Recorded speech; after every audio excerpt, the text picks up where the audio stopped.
Ah, deu certo. Agora Opa! foi. Boa tarde, Boa Ricardo. tarde, tudo bom aí? Tudo Aí, Pérez, bem? tudo Coisa certo? boa te rever. É uma alegria Pois muito é, grande. pois é, estamos aí, todos presos aí, É, sim, confinados. É duro, né? Mas verdade.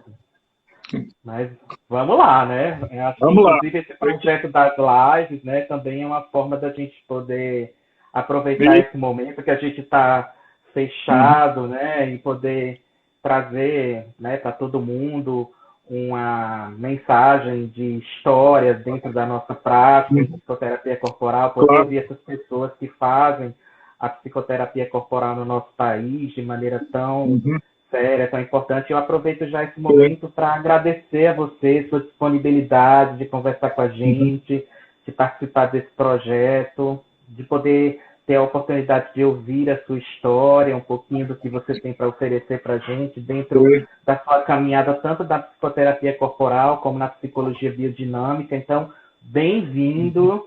Muito obrigado por aceitar aqui esse papo com a gente. Tá bom. Também agradeço o convite aí. É sempre bom estar, né, em contato com as pessoas, falando, trocando ideias, né? Acho que é uma ótima oportunidade, né? Parabéns aí pelo seu projeto de estar fazendo esse serviço aí, né, para o público aí, muito legal. Muito E aí, bem. por onde vamos? Você que conduz aí, vamos. Beleza. Não, na verdade eu gosto de começar pelo comecinho, né? Tá? Então, assim, né, você tem uma trajetória de uma graduação inicial em medicina, né, Ricardo? Isso. E aí, como foi que nasceu em você essa vontade, essa disponibilidade de se tornar um psicoterapeuta? Como nasceu isso e dentro desse caminho, como foi que você se aproximou da psicoterapia corporal? Olha, é uma história interessante, eu acho, assim, né? Pode ilustrar muitos aspectos. O Uhum. primeiro contato que eu tive foi na época que eu estava muito envolvido com a coisa da contracultura, tal, né? No tempo de estudante, Hum. aquela coisa toda, né? De liberação, basicamente sexo, drogas e rock and roll era o lema, né? E paz e amor, aquela coisa. Era uma era pré. Mais ou menos anos 70, 80. 70, eu fui né, nessa época eu era estudante de medicina, fiz um curso com o Gaiás em Hum, 73, né, e olha aquilo só. foi uma descoberta para mim, né, falei, nossa, que incrível isso, né, por exemplo, já naquela época ele filmava as pessoas, né, os Hum, alunos do curso, na primeira aula, e depois cada aula ele pegava um e fazia uma leitura corporal, e fazia exercícios, né, por exemplo, tipo, apagar a luz e todo mundo ia se tocando para liberar o superego, eram as coisas da época, assim, aham, bem. Hoje em dia, sim, pô, né, nem se faz mais isso quase assim, né? Era uma época, uma coisa bem ousada, né? De liberação, de sim. deixa tudo acontecer e tal, né? E eu fiquei muito Uhum, fascinado com aquilo, né? Comecei a ler mais sobre o Reich, né? Que estava uhum, muito na época da revolução sexual, toda essa coisa, né? Então aquilo ficou como uma marca para mim. Eu sempre, né? Gostei de ler sobre psicologia e tal, mas segui o caminho da medicina, fui fazer saúde pública, né? Era chefe do centro de saúde, também trabalhava numa fábrica como médico do trabalho. E aí, calhou de eu fazer um mestrado, né, ainda na medicina, né? Na medicina da USP aí, que tinha um departamento muito bom de medicina preventiva. E eu fiz um mestrado que era sobre saúde e trabalho, né? E uhum, trabalhei muito com a questão do estresse, né? Todo esse tema, né? Ligado ao trabalho. E uhum, aquilo foi me esclarecendo muito, né? Então, naquela época, os mestrados duravam muito mais, né? Eu comecei, acho que em 81 ou 2 o mestrado, fui concluir em uhum, 88 só, né? Tinha um longo tempo. E estudando muito estresse, eu via vendo, né, que o que era importante era, assim, para ter uma vida longa e satisfatória, você trabalhar na coisa que você gosta, né? uhum, Trabalhar com pessoas que você se dá bem, né? Fazer o seu próprio ritmo. E aquilo foi evoluindo, evoluindo. E, né, para resumir a história, né, quando eu comecei, eu era um médico do trabalho, tinha um emprego numa fábrica tal, e fazia minhas atividades. Quando eu terminei, eu já era um psicoterapeuta, a conclusão que eu falo assim, olha, eu não sei se alguém leu a minha tese, aproveitou, né, a dissertação, mas eu aproveitei, né, porque eu mudei minha vida, falei, não, eu vou fazer um, né, como eu gostava muito de psicologia, essas coisas, Eu falei, bom, se no tempo de lazer eu, né, gosto de ler livros de psicologia, é melhor eu trabalhar com isso, porque o meu trabalho vai ser um lazer, né? E, né, como psicoterapeuta, posso fazer meus horários, trabalhar do jeito que eu quero, não tem ninguém me impondo. E realmente foi a melhor coisa que eu fiz na vida, né? Falei, olha, eu percebi que a minha atividade, por mais que eu gostasse, era uma atividade estressante, que, né, trazia prejuízo para a saúde física e mental. Eu falei, bom, pelo menos eu vou levar uma vida menos estressante. Porque nessa época eu fazia muita palestra, né, me convidavam para empresas, convidavam a fazer palestra naquelas semanas de prevenção de acidentes. Então era uma coisa muito curiosa, né? Porque às vezes eu começava a palestra, sei lá, tinha 200, 300 pessoas na plateia. Falava, quem aqui fica feliz porque chegou a segunda-feira e é o dia de trabalhar? Aí ninguém, né, claro, levantava a mão e falava, ninguém gosta de ir para trabalhar. Ficava, as vaias. Eu falava, e na sexta-feira, como é que é? Quem que fica triste de ter que largar o trabalho e ficar 2 dias sem trabalhar? Quem que fica triste aqui também? Ninguém, né? Você tá louco, não sei o quê, né? Sempre tem um gaiato para gozar. E eu falo, olha, eu sinto muito, mas eu vou falar uma coisa desagradável para vocês. Vocês estão me confessando que a maior parte do tempo da vida de vocês passam num ambiente insatisfatório, que vocês não gostariam de estar. Isso é estresse, isso causa uma série de... Aí põe um monte de gráficos, de tabelas, de números, isso causa morte, doença física e mental. Vocês precisam se cuidar, porque vocês estão vivendo a maior parte do tempo num lugar que vocês não gostam. Então, dá um jeito na sua vida que você não é capaz de você morrer mais cedo, é capaz de você ter, viu? Aí todo mundo ficava meio assustado, falou, vocês estão me confessando que vocês só estão no trabalho por causa da grana, né? Vocês não gostariam de estar aqui. Isso mata mesmo, né? Então, aí era um jeito de pegar as pessoas, né? Então, eu falei, eu pelo menos fiz. Daí falei, mas como é possível? Falar, eu fiz, né? Agora vocês se virem aí, cada um fica esperto. Mas é possível, né? Eu fiz isso, foi para um trabalho que é quase um lazer, né? Eu me divirto, eu acho que mesmo que eu não precisasse de dinheiro, eu estaria trabalhando, que é uma coisa interessante, gostosa. Então, eu falei, bom, o caminho foi por aí, né? Eu resgatei essa coisa toda do Gaiarsa, né? No meio do caminho, procurei o Gaiarsa de novo, fiz terapia, supervisão, cursos com ele e tal.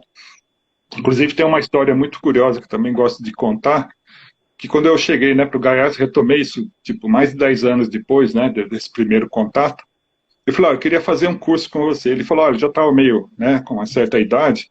Ele falou, eu não estou com muita paciência para fazer curso, dá muito trabalho, arrumar um lugar, cobrar das pessoas, isso eu não quero mais, né. Aí eu falei, olha, mas se eu arrumar, né, o público, arrumar o lugar, né, te pagar o que você acha que deve receber, você daria o curso? Eu falei, daí eu dou. Eu falei, bom, então deixa comigo, né. Aí eu e mais uma amiga, a gente fez um monte de cartazes, divulgamos e tal, e no fim, né, acabei fazendo um curso de mais de 2 anos, que saiu praticamente de graça, até tive um certo lucro, eu era o organizador do curso, né, e eu sempre falo, olha, desculpa que você está sem grana, não é uma desculpa, né, se você quiser mesmo, você põe uma energia, faz, vai atrás, e de repente você obtém o que você quer e pronto, né. Então acho que é uma história interessante, né, um alerta para as pessoas, falar, olha, não fica se lamentando, né, tem uma frase que eu gosto muito, aqueles clichês, mas que vale muito, né, mais vale acender um fósforo do que maldizer 1000 vezes a escuridão, né. Então tem gente que fica se lamentando, mas é difícil, eu tô sem grana, né? Vai à luta que você abre as portas, dá um jeito, né, se botar uma energia, você chega onde você quer, né. Eu acho que isso é interessante, falar, olha, não é uma coisa fantasiosa, eu fui à luta, né, tava com um filho pequeno nessa época, né, começando, praticamente desistir da carreira do médico, comecei do zero, né, 8 anos depois de formado, deu certo, eu tô aí, né. Então, é possível, né, você fazer uma transição assim. Sim. Então, é mais ou menos esse o caminho aí de chegar lá.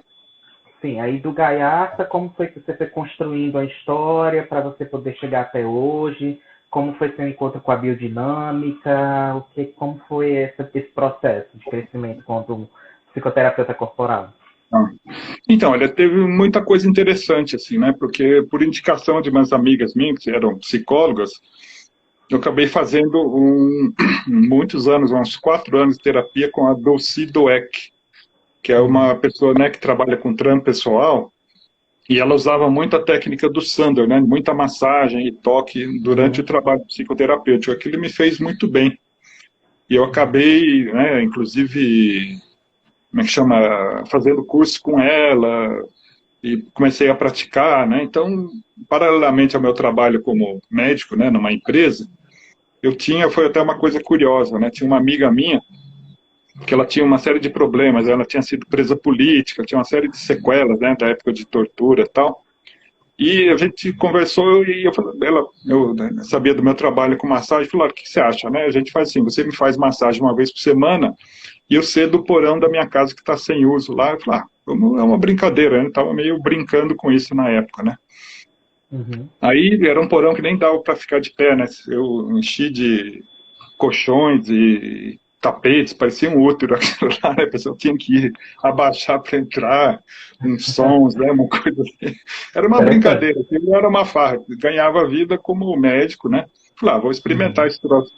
Aí eu avisei para os amigos, falei, olha, a primeira massagem é de graça, depois quem quiser continuar, aí paga. De repente eu me vi com, sabe, 15 horários por semana, pessoas queriam fazer, e chegava muitas vezes no meio da massagem, começava a chorar, ou contava histórias íntimas que nunca tinha contado para ninguém. Falei, nossa, que coisa, né? O troço é forte aí, né? Nessa Uhum. época, né, ainda estava como médico e tal. E aí eu sempre encaminhava as pessoas para terapia, né? Falava, quando chegava num ponto, falava, eu não sou terapeuta, vai procurar um terapeuta tal. E aí depois, né, foi tendo uma passagem, uma série de coisas que aconteceram. Chegou uma época que eu falei, bom, eu estou perdendo o melhor da história aí, né? Justamente quando a coisa começa a ficar interessante, começam a vir os conteúdos. Daí eu comecei, foi justamente esse momento, né, que eu fiz essa passagem, comecei a ir atrás do Gaiás, fiz cursos, né, num lugar que chamava IP antigamente, né, que era Maria Mello, Godoy, a Ivone, né, uma série de pessoas que trabalhavam nisso, né, os primeiros cursos, né, então era um picadinho, né, não tinha essas especializações específicas, né, que tem hoje, né, então era um pouco de bioenergética, um pouco de biodinâmica, um pouco de biossíntese, do Kellerman, era uma mistureira, assim, cada vez era um pouco, e eu fui gostando daquilo, né, Uhum. fiz, né, um monte de professores que vinham do exterior, fazia, enfim, correndo atrás, né, da coisa. Depois entrei no Ágora também, né, com a Liane, me chama, o Brigante, a Regina Favre, né, aquilo também foi uma boa formação. Enfim, daí fui seguindo o caminho, né, e quando eu descobri, no meio disso tudo, né, eu não achava ninguém que fazia massagem como, né, a minha ex-terapeuta já era ex-terapeuta, eu já estava fazendo terapia nessa época com a Maria Mello, né, que era desse IP, né, fazia terapia com ela e ninguém mexia muito com massagem. Eu falei, pô, mas cadê, né? É tão bom esse recurso e tal.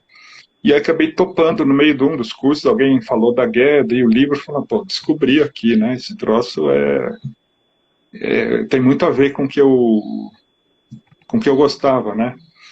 Uhum. E aí eu fui me aprofundando cada vez mais e também, né? Falei, bom, vou para Londres, né? Porque aqui não tinha nenhuma formação na época, vou conhecer a tal da Gueda e tal.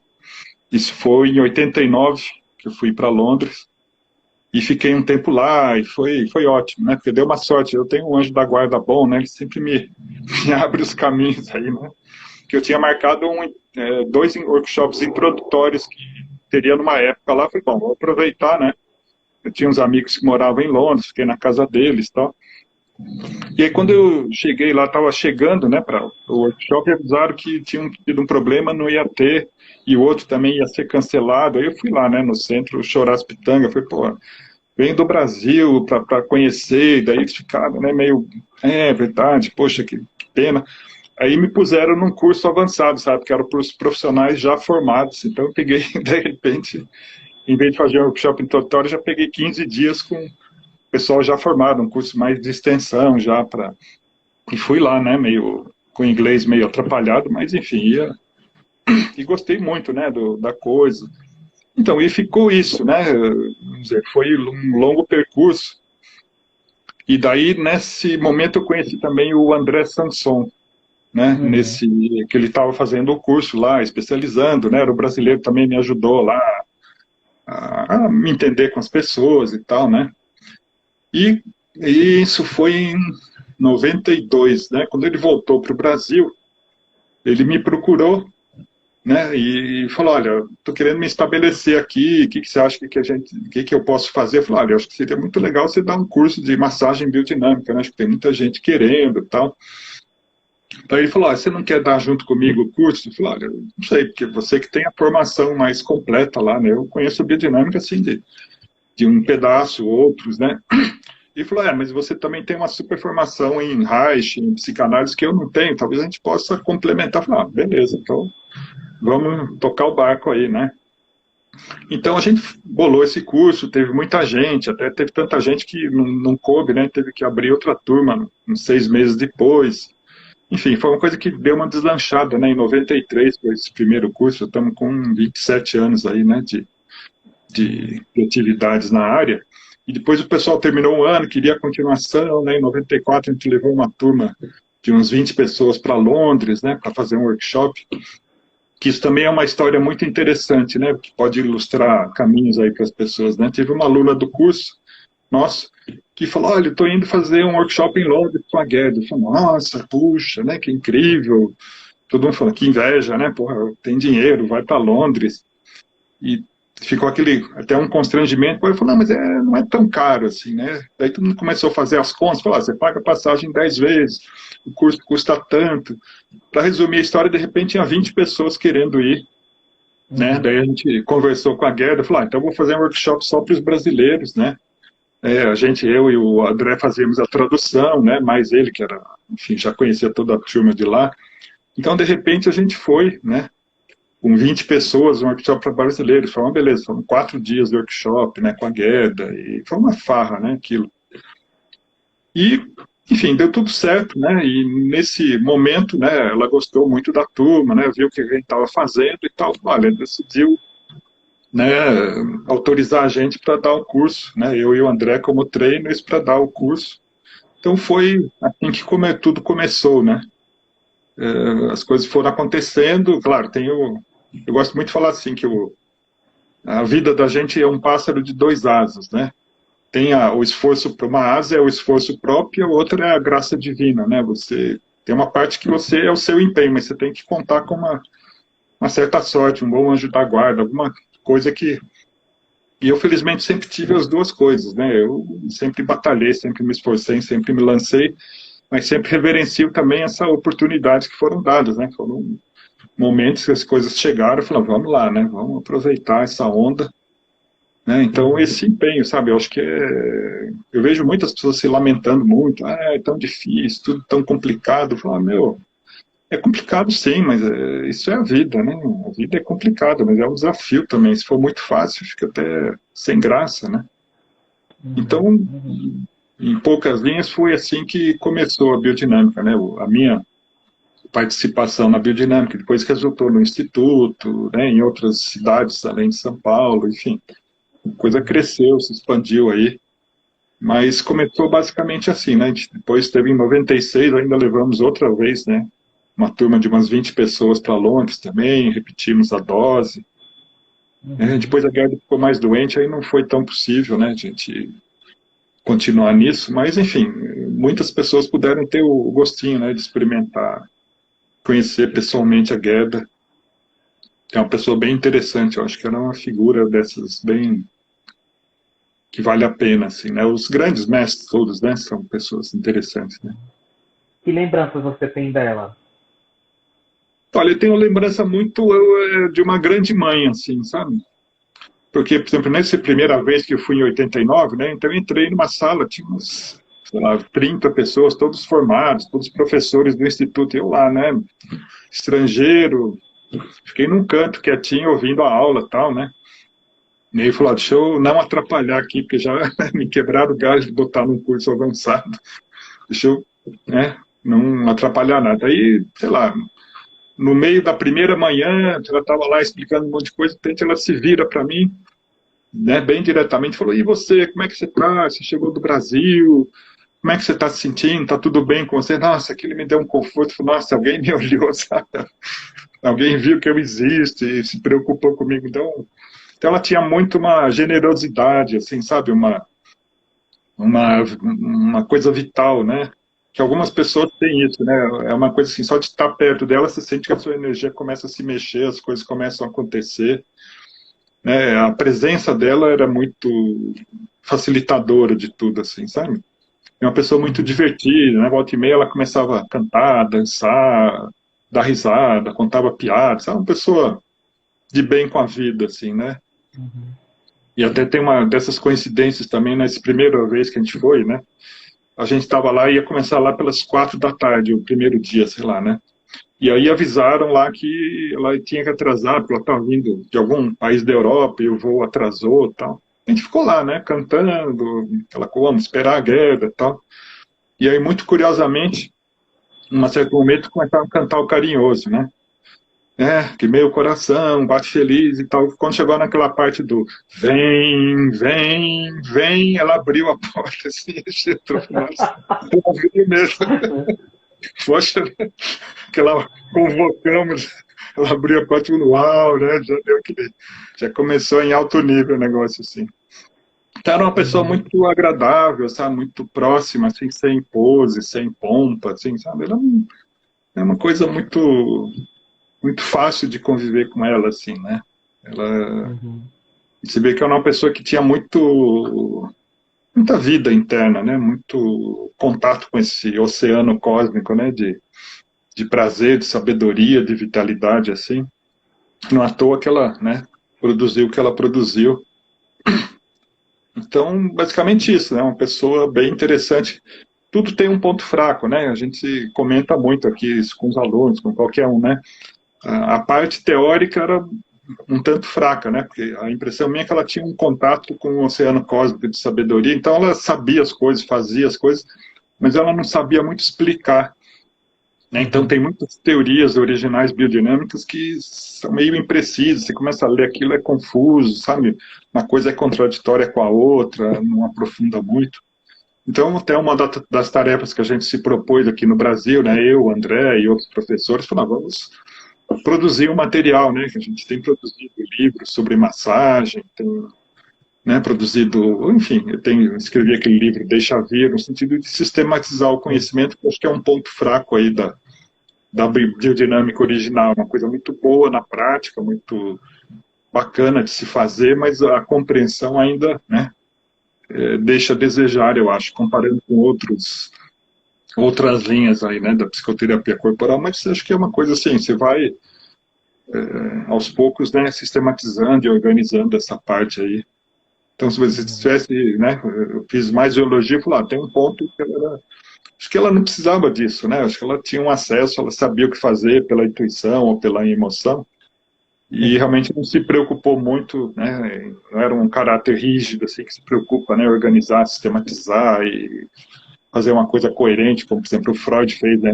Você vê o edifício da psicanálise, é todo organizadinho, uma coisa junta com a outra, que nem um Lego, assim, né? Você vai de uma ponta a outra, tudo tá arrumado, né?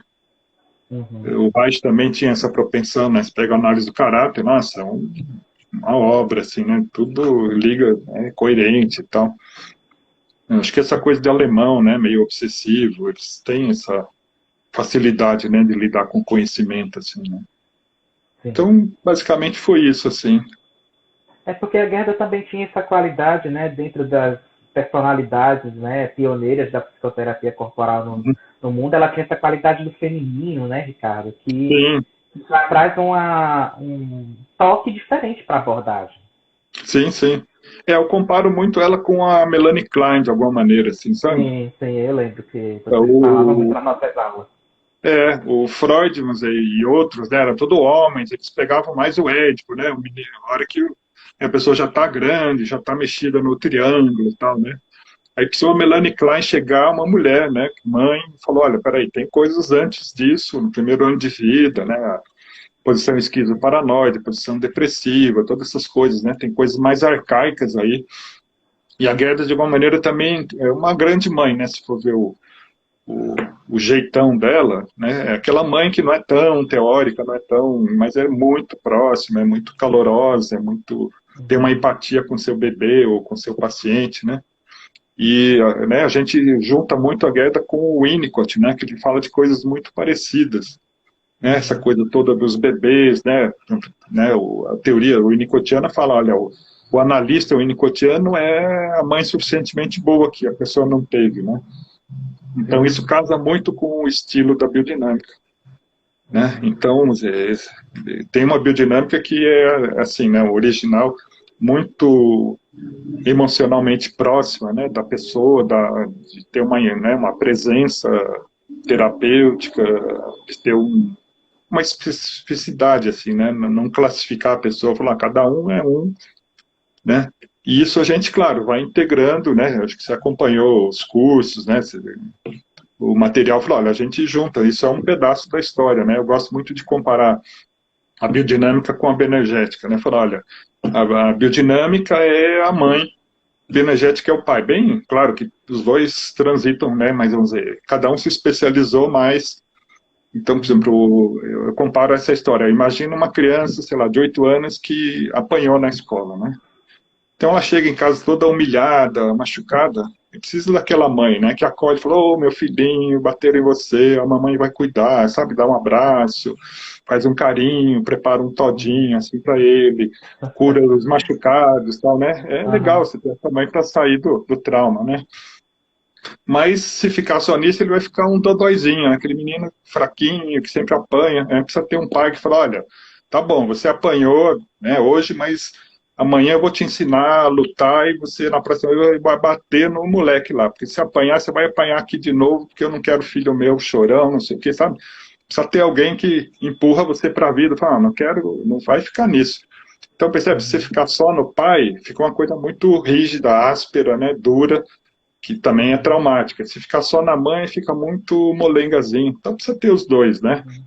E eu acho que eu encontro muito na bioenergética elementos que me favorecem essa atuação mais paterna. Ó, vai para a luta, aguenta a frustração, né? Ganhe tônus, força, vitalidade. E eu encontro elementos da biodinâmica também que me ajudam nesse caminho mais materno, de acolher as feridas, sabe? De derreter, dissolver as couraças, né? A gente fala na biodinâmica muito mais em dissolver e derreter as couraças do que em quebrar couraças, né? Como a gente ouve muito no Reich, por exemplo, sempre tinha que quebrar as couraças, né? É meio... Não é muito agradável, né? Se pensar em quebrar um negócio seu, né? Falar dissolver aos poucos. Então, né? Com isso, acho que complementa muito, né? Eu sempre tenho essa visão mais de uma coisa que as terapias corporais, na verdade, seria uma coisa só, né? Idealmente. E junta elementos da biossíntese, da biodinâmica, da bioenergética, do Kellerman, do Navarro, sabe? A gente, idealmente, comporia uma nova forma de psicoterapia que englobaria todos esses como especialidades, assim, sabe? Mas, né? Então, no curso mesmo de biodinâmica, a gente ensina, né? Muitos elementos de bioenergética, muitos elementos de Kellerman, de Navarro, sabe? São técnicas, né? E conhecimentos que estão aí. Não é uma coisa fechada, assim, ó, nós somos os melhores, os outros são porcaria. E a gente tem uma proposta que é de ampliar, né? Estuda muito psicanálise freudiana, muita psicanálise winnicottiana, enfim, estamos em busca, né? Neurociência, um jeito de ampliar o conhecimento, porque se ficar muito estreito, não dá conta, né? O ser humano é muito complexo, é muito diferente um do outro e precisa ter conhecimentos mais variados aí, né? Então é mais ou menos por aí a coisa aí. Sim, você já foi respondendo, mas assim, aprofundando um pouco, o que era que você acha, que você percebe que era diferente ou semelhante, talvez, pensando nisso, da biodinâmica quando você foi lá, você conheceu, e a biodinâmica como ela foi se desenvolvendo até chegar hoje. Como é que você pensa essa evolução? Olha, eu diria que tem a ver com um papel mais masculino e dentro dos caráteres uma coisa mais rígida, assim, né? Eu tenho um pouco de tudo, como todo mundo, né? Tem um lado esquizoide, um lado oral, um lado rígido, mas tem um lado rígido razoavelmente importante, né? Que gosta de fazer, sistematizar, organizar as coisas, né? Enfim, de estruturas, né? Então, acho que a gente acabou aqui no Brasil desenvolvendo, né? Acho que teve uma boa colaboração nisso, de ter uma sistematização, uma organização do conhecimento, que a gente vê os biodinâmicos originais da europeus, são pessoas muito simpáticas, muito bacanas, assim, bons terapeutas, sabe? Mas em geral, não se preocupam muito com conhecimento, com escrever, com estruturar coisas, né? É bem raro você encontrar alguém que tem esse gosto, né? De fazer um doutorado, de sistematizar um conhecimento, propor uma coisa nova, sabe? É raro. Não, imagina, isso aí é muito na cabeça, vamos solta, sente o seu coração, vamos fluir, sabe? E funciona, é bom, né? Mas nos dias de hoje isso não é muito bem visto, né? Tem toda essa coisa de medicina baseada em evidências e fundamentos e cadê seus títulos, né? É um mundo que exige muito isso, né? Então se você fica nessa coisa, vamos dizer, muito vaga, assim, você acaba não convencendo ninguém, né? A gente vê que os psiquiatras hoje em dia praticamente só encaminham para TCC, por quê? Porque eles têm muita pesquisa, têm muitas evidências comprovadas que o negócio funciona.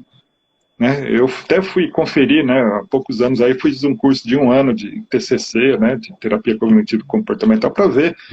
E a conclusão que eu cheguei foi, olha, o curso que eu dou é melhor do que esse curso que eu fiz, pelo menos, sabe? Eu gosto mais, põe mais a mão na massa, mas eles têm esse marketing, né, esse brilho, ó, nós temos pesquisas, então o nosso troço funciona, está comprovado. Eu acho que é uma convocação, né? Eu acho que você é um exemplo disso. Eu também, né? Vamos fazer o doutorado, vamos também mostrar que a gente pode compreender, que a gente pode participar desse diálogo, sabe? Mostrar as evidências do nosso conhecimento. Eu acho que é isso. Ou a gente faz isso, ou a gente vai virar um troço marginal, quase uns xamãs, assim, né? Ou a gente entra nessa correnteza e fala, vamos provar que a nossa prática funciona, né? Ou a gente vai ficar num lugar muito, né? Porque tem isso, né? Tem um preconceito. Eu lembro que uma das vezes que eu fui para Londres, acho que foi até nessa vez que eu fui conhecer a Gerda, eu fui numa livraria lá, que para mim, né, naquela época não tinha nenhuma grande livraria aqui, né? Eu tinha uma livraria, acho que era Dillons, que chamava, cara, um prédio inteiro, né? Acho que 4, 5 andares só de livro, mais um porão, né? Eu fui procurar os livros de psicologia, né? De Freud, não sei o quê. Não achava, né? Na seção lá de ciências, né? Daí lá, tá no outro andar, que era junto com autoajuda, sabe, com astrologia, o Reich, Freud, era tudo. Falei, pô, né? Às vezes os nossos livros de psicoterapia corporal ficam lá no meio. Aí, quando eu vou na livraria, eu pego e boto no de psicologia. Eu tiro de lá, eu digo, não é aqui não, vamos botar no lugar certo. Até o Freud estava lá junto com os xamãs, sabe, e autoajuda. Pô, né, os caras... Pô, isso aqui não é ciência, né? Ciência é outra coisa, é outro andar, assim. E isso está muito na nossa cultura, né? Então, acho que valorizo muito as pessoas, né, que vão fazer esse caminho, que é árduo, né? Você entrar no doutorado, no mestrado, organizar o conhecimento, mas ao mesmo tempo é um treino, né, para o pensamento. Você não comprar qualquer besteira, né? Porque tem 1000 ideias por aí. O cara fala, eu pus um cristal debaixo da terra 1 semana e tirei e eles elimina a couraça. Bom, será que isso funciona? Não funciona, né? Você tem que ter uma metodologia científica para pesquisar se aquilo, porque tem milhões de ideias, né? O dia inteiro você vê pessoas propondo coisas novas. Como é que se faz, né? Mesmo no campo dos remédios, né? A indústria lança um monte de remédios. Você tem consistência isso? Foi feita uma pesquisa mesmo? Isso funciona, não funciona, né? Porque senão você faz muita besteira, né? Compra gato por lebre e faz coisas que, no fundo, não tem sentido nenhum, né? Então eu concordo, assim, sabe? Eu acho que tem talvez um excesso de rigidez nessa coisa, né, acadêmica, mas é a única forma que eu vejo de separar o joio do trigo, né? Do que é besteira falada, do que funciona mesmo, né? Sim. Não sei como é que você acha, né? Que é a sua opinião disso, Sim. mas eu acho Concordo. que é um, né? A gente ia atropelar, o fulano lá não sei aonde, né, na Austrália, bolou um negócio que ele pesca o peixe, retira a glândula tal, mistura com conhaque e faz um floral disso. Bom, será que isso funciona? Não vou falar que sim, nem que não, vou ter que pesquisar, né? Tem que ver as evidências que sustentam isso, né? Porque às vezes um profissional muito carismático, ele faz uma coisa que não tem nada a ver, mas pelo carisma dele as pessoas melhoram e acham que foi pelo método dele, não é, né?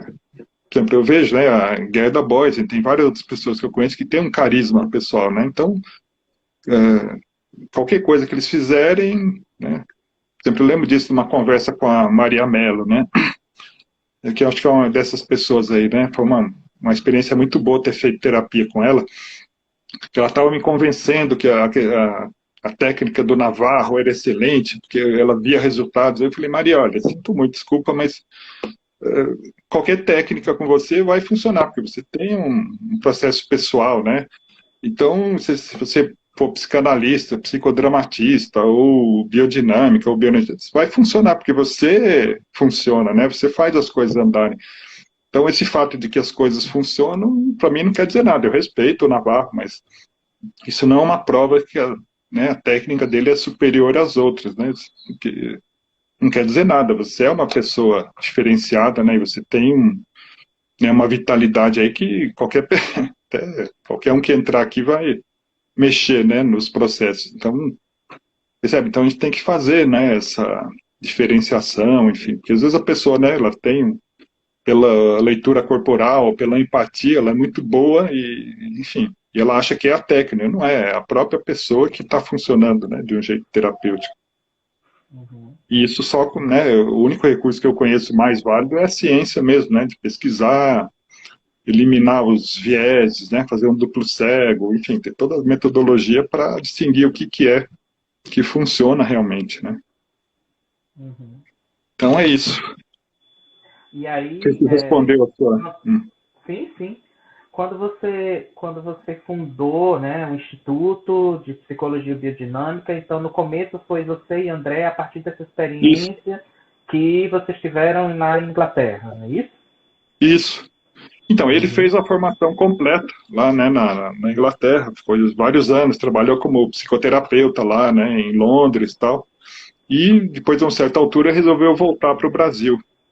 E eu já tinha todo um percurso aí, né, com Gaiarsa, com esse pessoal, né, do IP, do Ágora, né, tinha feito grupos de estudos de psicanálise, de Reich, enfim, já tinha escrito alguns artigos, né, era professor do Instituto Sede Sapiente nessa altura, então, eu tinha toda uma bagagem dessa área aí, né, Hum. análise, Reich e vários neo-reichianos, e a gente juntou, foi uma liga boa, assim, sabe, uma pessoa que além de profissionalmente a gente ficou muito amigo e tal, né, uma pessoa realmente a gente se deu bem, assim, né, e infelizmente, né, no fim dos anos 90, né, ele teve um problema de câncer, né, e acabou falecendo em 2002. Então foi, né, foi aquela que teve um auge, uma subida, foi um espetáculo assim, essas idas para Londres. Depois teve um longo período de doença dele, acabou falecendo, né? Então também deu uma minguada nos cursos, a gente parou, né, de produzir novas turmas, tal, e só encerrou as turmas que tinham. E daí começou uma segunda etapa, mas eu mesmo tocando, né, e agregando professores das primeiras turmas, tal. A gente deu uma outra crescida, acabou espalhando, né, para várias cidades, né, a gente já fez cursos, né, depois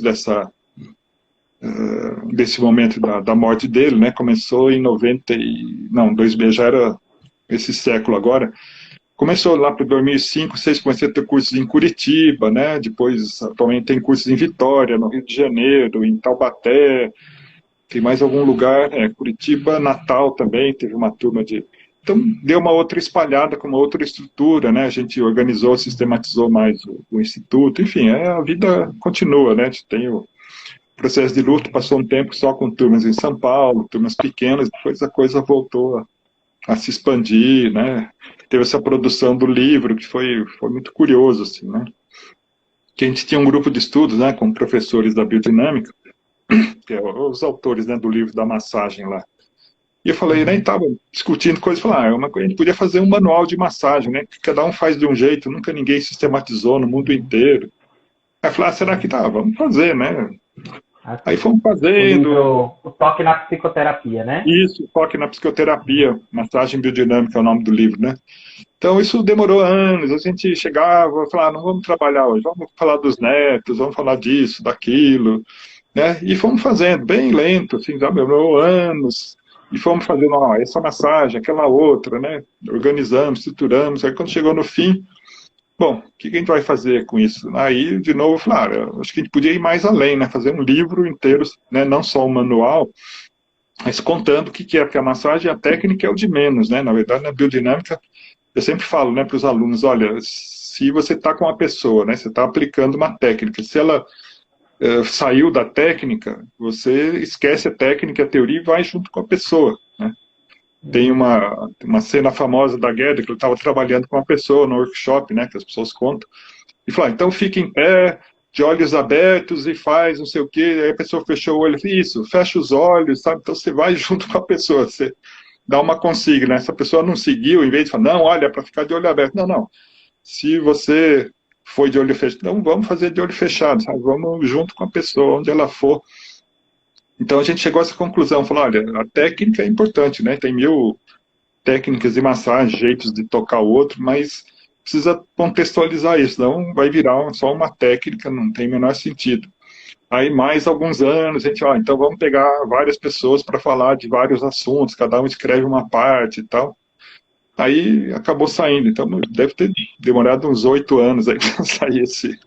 Mas saiu de um jeito orgânico, assim, sabe? Não foi uma coisa, vamos fazer uma tarefa obsessiva. Não, é uma brincadeira, é um lazer, é um espaço lúdico, vamos ir produzindo, né? Acabou saindo. Então, acho que é muito esse espírito, assim, não é uma coisa, assim, tanto do dever, da obrigação, do sacrifício, né? A biodinâmica é muito avessa a isso, é mais da brincadeira, do lúdico. Então, vamos fazendo com uma curtição isso. E eu gosto muito do prazer. Eu gosto muito disso, assim, sabe? De seguir uma coisa no fluxo, uma coisa gostosa, que faça sentido, porque daí as coisas saem com uma outra qualidade, né? Eu acho que é isso que eu procuro, né? Como psicoterapeuta ou analista, é uma coisa assim, olha, vamos deixar que é uma coisa diferente da psicanálise, né? Tá lá no livro Deixa Vir, onde a gente segue muito a matriz teórica da psicanálise, em muitos pontos, né? Mas tem uma parte que o Reich traz que é diferente, né? Ele fala muito da vitalidade, né? Uma coisa que não é muito enfatizada, ou quase nada na psicanálise. Fala, tem uma vitalidade dentro de você, uma natureza animal, e se você fizer as pazes com ela, ela te leva longe, assim, né? Ela te dá muito prazer, te dá muita energia, muita realização, né? E a gente enfatiza muito isso, sabe? Aprenda a viver de um jeito que é uma brincadeira, como se a vida fosse uma grande brincadeira, onde você produz coisas sérias, como um livro, né? Por exemplo, esse livro foi uma brincadeira, mas resultou num livro que é importante, que sistematiza o conhecimento, mas é um prazer de aprender, né? Aliás, uma coisa que eu estou revendo minha tese aí que foi em 2005, né, de doutorado, e estou revendo, querendo lançar num livro, né, porque é uma tese, né, tese é aquela linguagem muito difícil, complicada, árida, e estou revendo, né, a questão do prazer, por exemplo, olha, uma das constatações que tem, assim, todos os mamíferos, né, o nosso circuito de brincadeira é muito parecido cerebral, né, com o de todos os mamíferos, e tipicamente o mamífero aprende brincando, né, tudo que ele tem que aprender na vida, ele aprende na brincadeira. Fala, olha que sabedoria que a natureza traz, né? Por que a gente não pode aprender brincando e tem que ser essa coisa árida, chata, né? E ter um curso, ter prova, ter não sei o quê, e, sabe? É muito mais fácil despertar esse apetite de conhecer as coisas, né? De aprender uma coisa nova, de brincar com isso. Aí a gente vai fácil, vai no fluxo e é um prazer, e aquilo funciona, as pessoas, né, têm motivação. E a gente perde né? Tem uma coisa cultural, não, o sacrifício é mais nobre, né? A dor, o sofrimento são muito mais nobres, levam ao céu, e o prazer é uma coisa do diabo, da carne, que leva para baixo, né? Falar isso é errado, né? O prazer é da natureza, dos animais, né? O sistema de recompensa é uma coisa fundamental para o aprendizado, para você se localizar na vida, para você ter motivação para fazer as coisas, né? E é o prazer que dá essa o que é prazeroso a gente faz, e o que é desprazeroso a gente evita, né? É um sistema de autorregulação, de homeostase. E o Reich traz com muita ênfase, eu acho que a biodinâmica é um dos ramos da Reichianos que mais enfatiza isso. Olha, vamos fazer tudo, né? O trabalho, o aprendizado, as terapias é uma diversão, é uma coisa interessante, sabe? Vamos descobrir, né? Eu gosto de falar assim, olha, eu chamo terapia, às vezes eu brinco com meus pacientes, falar, é o Inconscientur, né, uma agência de viagens que vai te levar para o lugar mais exótico que você conheceu, que é o seu inconsciente. Né? Adorei. Então, eu sou um agente de viagem que você, né, A Tailândia, a África, tudo isso é banal. É o mais exótico que existe, né? É o seu interior. Você vai Sim. descobrir paisagens totalmente novas e estranhas. E eu vou te levar lá, né? Fazer um safari por dentro do seu inconsciente, né? Então, sabe, é uma diversão, uma aventura, uma coisa interessante, como ver um filme legal, sabe, que você fica motivado. Não é uma coisa chata, pentelha, sabe, ai, que você cansa, que você quer que acabe logo. Né? Sim, Sim. esse é o que eu acredito. Às vezes a gente nem consegue fazer isso, mas a crença é isso. Olha, se você despertar isso nas pessoas, né, nos alunos, nos pacientes, nas pessoas com quem você convive, a vida fica mais interessante, tudo acontece, né, e de um jeito leve. É como criança brincando, sabe? A criança fica horas e horas brincando, né? Você fica perguntando para a criança, olha, o que você mais gosta? Frequentemente a resposta é, eu gosto de brincar, né? Elas Uhum. ficam, né, se bobear, a mãe tem que chamar, né? Eu lembro, eu morava no interior, a gente saía para a rua para brincar, a mãe tinha, volta para casa para comer, né? A gente não queria voltar, queria continuar brincando, né? É uma Sim. coisa. Percebe, se você motivar isso num aluno, ele vai querer ir atrás do livro, do livro, né, do filme que você indicou, quer conhecer mais, porque desperta um apetite que é natural num mamífero que nós somos, né? E se Sim. você entra num negócio chato, né, estruturado demais, fica um esforço que, né, a pessoa escapa fácil, ela não presta atenção na aula. Né? Acho que você já, né, conhece um pouco o meu estilo, sempre põe uma piadinha, um vídeo interessante, porque fala, olha, capturar a atenção das pessoas é uma coisa dificílima, né? É muito Sim. fácil a gente sair para um devaneio, né? É muito comum estar numa aula, o professor está falando, você tchan, né, vai embora e está lá. De repente você volta, sabe? Você tem que ter uma coisa que mexa com o circuito de recompensa do cérebro para ele poder motivar você a ficar olhando, né? Esses Sim. filmes, esses videoclipes sabem disso, toda hora está mudando. Você vê um videoclipe, né? Tem 2 segundos, já mudou a imagem, já tem não sei o quê, tem um movimento, tem uma coisa acontecendo. Porque é isso que captura a atenção, né? Você competir com essa coisa da mídia, você tem que estar falando a mesma linguagem, né? Tem que ser divertido, tem que ser interessante, tem que dar risada no meio, né? Porque Sim. senão as pessoas escapam mesmo, elas não ficam, não prestam atenção, né? É, e é muito interessante, porque quando você conta a sua história, de uma certa forma, esse seu estilo de transmitir conhecimento está enraizado lá atrás, quando você trabalhava nas empresas, por exemplo, que você tinha Sim, que capturar a atenção dos funcionários, né? sim, Quando você é, contou essa história, você olha só, então esse esforço de comunicação que o Ricardo é, tem já nasce muitas vezes também daí, né? Porque você é, começa a sua vida como médico também como um sim, palestrante, sim, conversando com as pessoas, né? Tentando chamar as pessoas para aquilo que você está querendo. é, Então, me chamou muita atenção, né? Na hora de olha, de onde que nasceu esse palestrante tão interessante que o é, Ricardo é nas palestras dele, que é, você tem esse estilo provocativo, é, brincalhão, e ao mesmo uhum, tempo também com muito conteúdo de transmitir o sim, conhecimento. claro. E tem uma história que eu acho que é interessante para as pessoas conhecerem, né? Que vem não só dessa parte de palestrante, de medicina, teve muito tempo que eu estava muito envolvido com política, assim, né? Essa coisa, né? Mais esquerda, socialista e tal. E teve uma época que estava trabalhando muito junto com comunidades eclesiais de base. Tinha um trabalho fantástico, né? Pena que os papas aí acabaram com isso. Era uma coisa muito forte, que poderia ter dado um fruto muito bom. E eu, não é uma época, na zona sul de São Paulo, eu participei de uma luta por água encanada, né? Tinha uma região lá com 100 mil pessoas, perto do Grajaú, ali perto do Interlagos, que não tinha água nem esgoto, né? E era um problemaço para a população, né? E eu dava uma assessoria, eu e vários outros médicos, a gente dava uma assessoria nessa parte técnica. E aí um dia ia ter uma grande assembleia para falar sobre água encanada e me escalaram para fazer a palestra, né? Falei, putz, o que eu vou falar para o povo, né?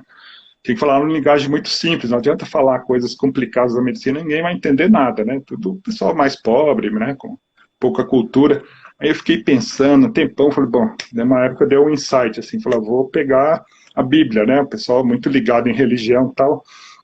Aí a minha palestra foi mais ou menos assim, falou, olha, vocês lembram do tempo de Herodes, que mandou matar as crianças lá no tempo de Jesus? Tal. Falei, então, o governo atual é pior que o de Herodes. Por quê? Porque, falou, olha, eu fiz as contas, né, na Grande São Paulo, morriam mais ou menos, a mortalidade infantil era de 5 mil por ano, assim, né?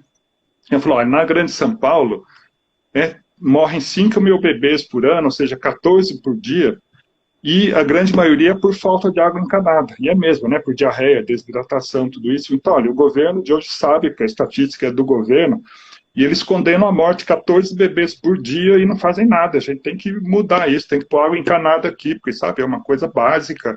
Aí todo mundo aplaudia, né? Porque eu comparei com o Herodes, o governo era... Então, eu sempre procurei essa coisa, sabe, de procurar uma linguagem que as pessoas entendessem, né? Então, se tinha um público que era de comunidade de base, foi bom, se eu falar essa linguagem da Bíblia, né, o cara que mandou matar os primogênitos, os nenéns, claro, o governo faz a mesma coisa hoje, né? Eles têm a tecnologia para acabar com isso, é só pôr água e esgoto, não é uma coisa tão cara, e eles não fazem, é um descuido com a população. Então, é um governo pior, né? Porque o Herodes mandou matar uma vez só, é que eles condenam uma morte a cada ano 5 mil bebês, sabe? É uma tragédia. Aí todo mundo se choca, né? E porque falavam estatística, X% e tal, não sei o quê. Ninguém ia entender nada, né? Não Então, chega, né? esse tempo da militância política foi muito importante, sabe? Trabalhar com operários, com, né, pessoal mais pobre, de falar uma linguagem mais viva e ao mesmo tempo simples, né? Então, acho que foi um bom treino também nessa época, para depois ter essa vivacidade aí que você falou, né? Acho que foi uma época muito importante aí de trabalhar nesse campo e tal, né? E eu falo, olha, até hoje eu gosto muito da minha profissão, não trocaria, né, de ser psicoterapeuta ou analista, mas tem essa humildade de falar, olha, ajuda, sei lá, algumas dezenas, no máximo algumas centenas de pessoas num percurso, né?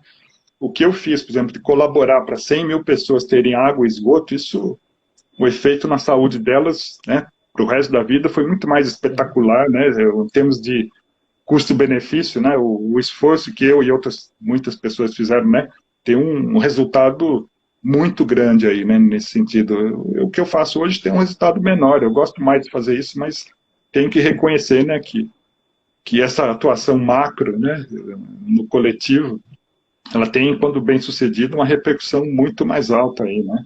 Mas fala, tá bom, já fiz, já cumpri minha etapa, foi uma época, foi bem vivida, agora, né, acho que depois de tudo isso, né, a queda do muro de Berlim, né, o ideal do socialismo ficou bem questionável, né, falou, olha, coisa muito mais complexa, parecia que era muito simples, vamos fazer aqui isso, aquilo e pronto, né, resolveu.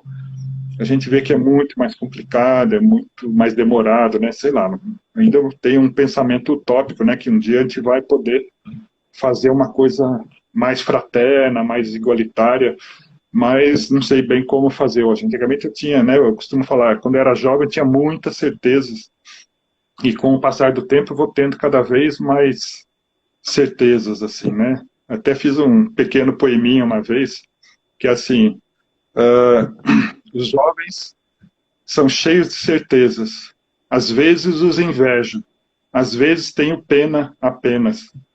Sabe, um pouco isso, né? É tão bonito você ter certezas, né? Mas falar, olha, é uma limitação do pensamento, né? Na verdade, quando você evolui, você vê que é tudo muito mais incerto, né? Aquela coisa do Sócrates, né? O filósofo, olha, eu só sei que nada sei. Eu fui despendendo, né? Ao longo da minha vida, se for resumir minha trajetória intelectual, assim, eu comecei, né, aos 20 anos, cheio de certezas, sabia de tudo, o que era para fazer, o que não era, o que era bom, o que era ruim.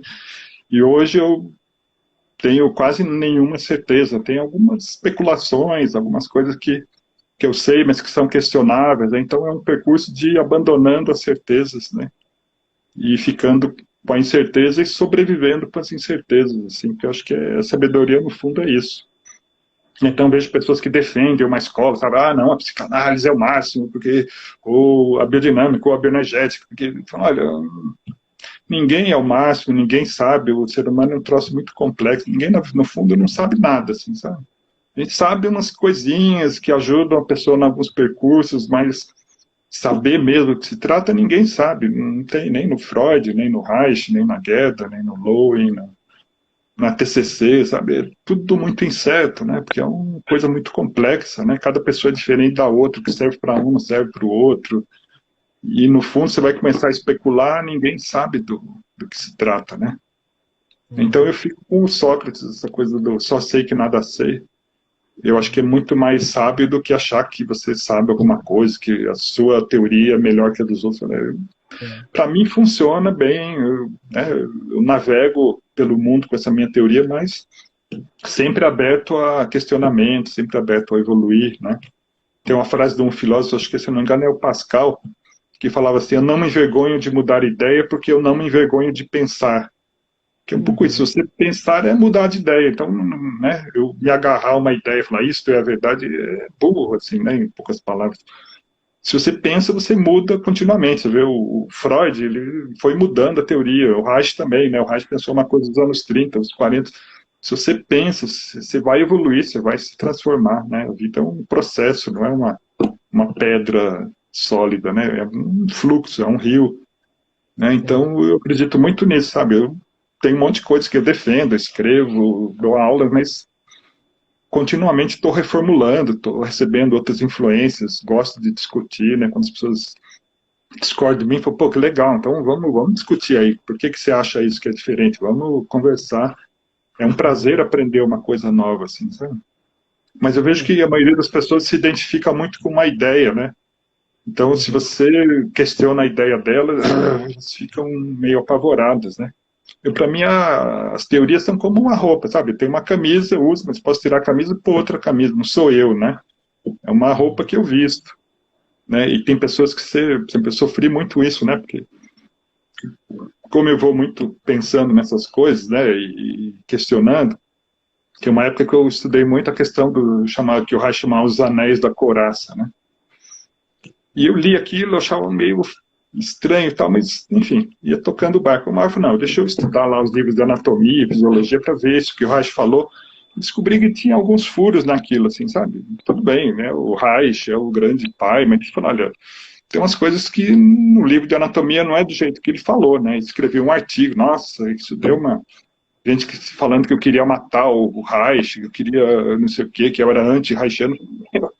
Eu estou só querendo aprimorar a teoria dele. Eu acho que tem coisas maravilhosas no Reich, mas sabe, se tem uma parte que está, né, que tem problemas, vamos avançar nisso, como os freudianos fazem, sabe, a psicanálise tem um monte de questionamentos, por exemplo, a visão do Freud sobre o feminino, né, tem coisas absurdas, ridículas, que eram da época dele, então vamos questionar isso, sabe, se não diminui a genialidade do Freud nem do Reich, né, é que ninguém é perfeito, então se você não achar que eles são profetas, escreveram bíblias que tem todo o conhecimento, você vai mexer naquilo, vai achar furos e vamos evoluir com conhecimento, né? Só assim que ele vai continuar vivo.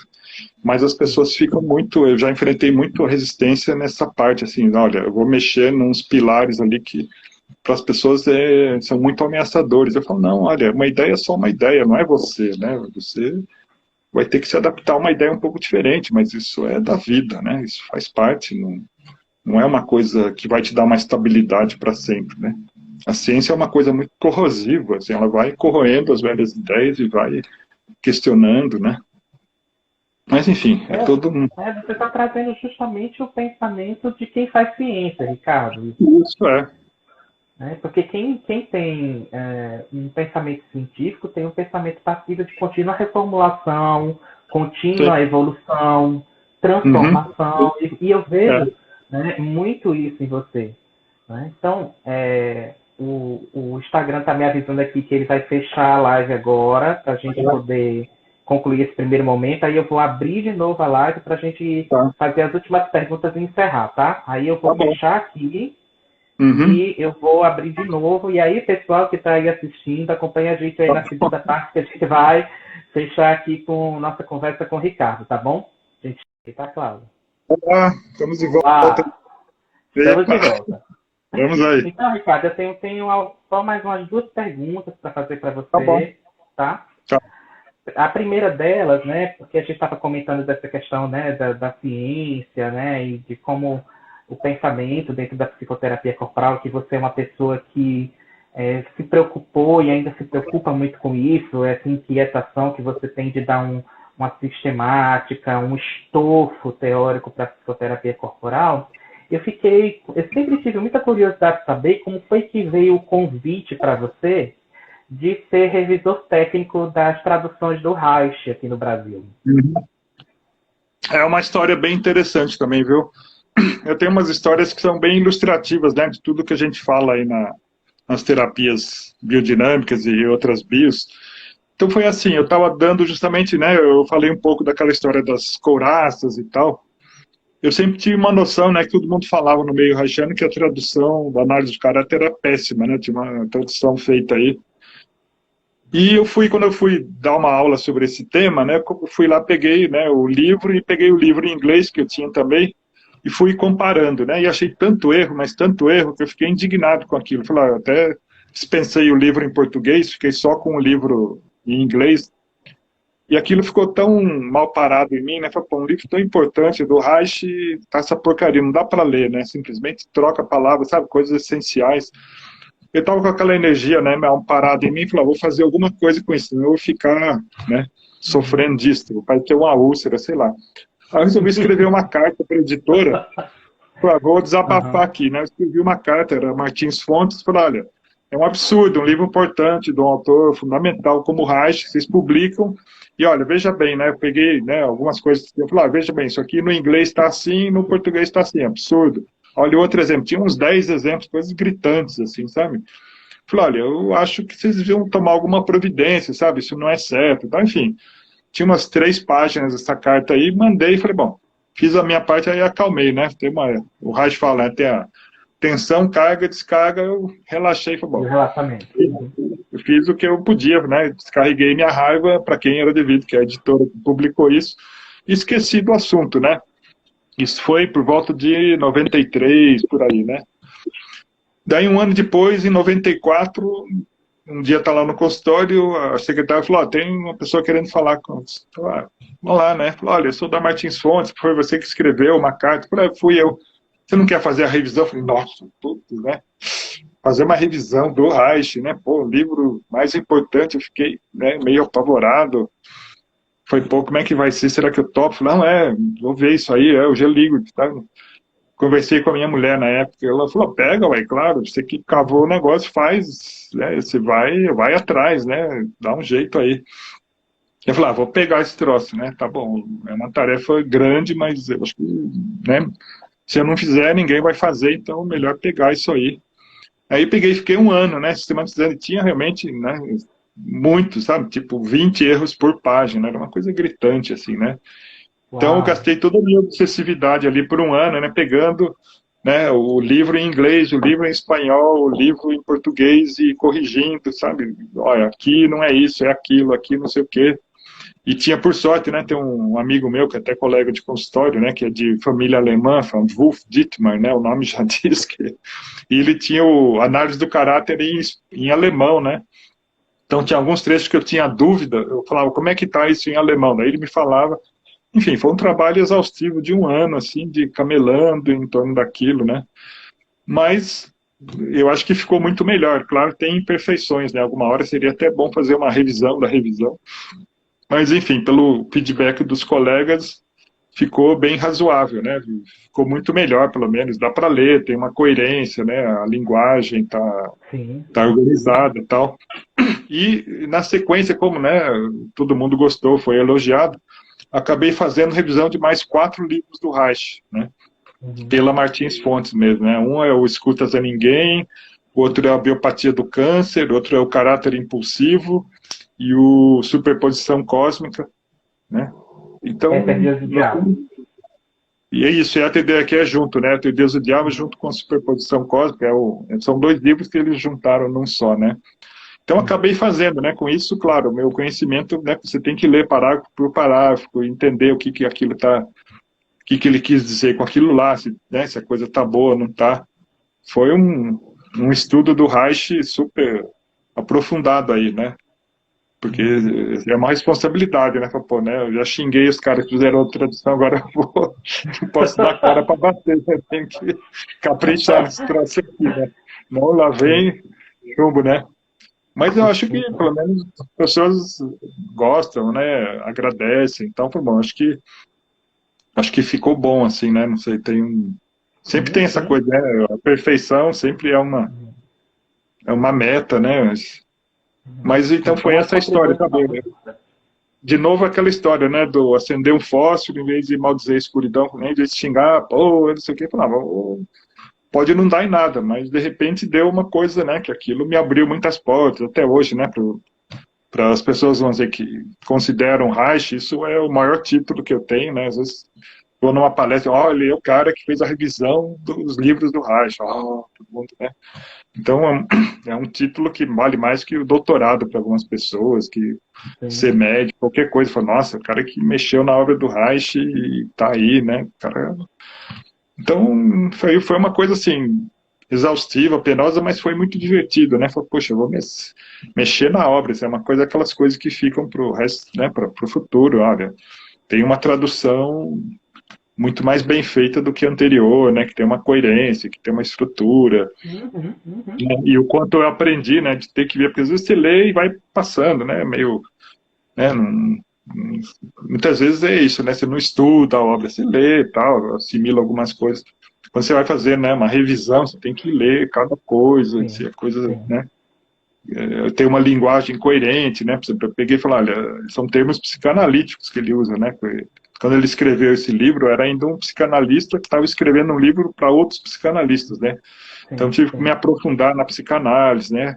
Me baseei muito na tradução do Laplanche, porque cada um traduz de um jeito esses termos, né, do Freud.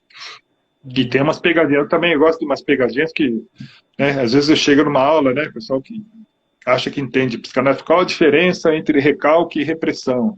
Aí tu fala, não, recalque é isso, repressão é aquilo, porque tal, isso é o que, a diferença, ó, bobagem. Isso é só uma divergência de tradução, a palavra alemã é a mesma, né, Vertrangung.